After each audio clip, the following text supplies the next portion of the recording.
Bombo Business News.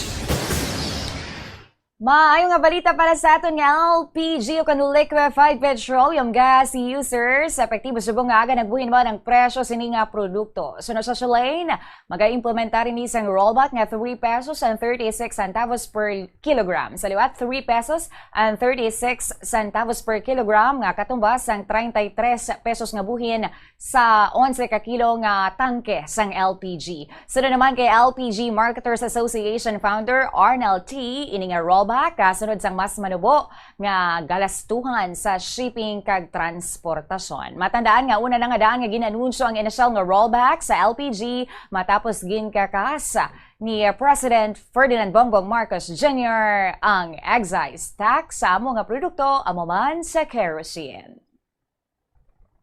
Bombo Foreign Exchange Update is brought to you by Quinbank Business Banking. Ini nga exchange rate ganbasa naton sa closing transactions ang Bankers Association of the Philippines sa Kunbap kag sa Bangko Sentral ng Pilipinas sa BSP kahapon sang hapon. Maga-resume ang transaksyon subong nga aga. Sa aton nga reference rate 59 pesos and 97 centavos ang baylos ng isa ka US dollar, 7 pesos and 67 centavos ang baylos ng Hong Kong dollar, 47 pesos and 32 centavos ang Singapore dollar, 16 pesos and 2 centavos sa Saudi Riyal kag 70 pesos and 49 centavos baylos ang euro.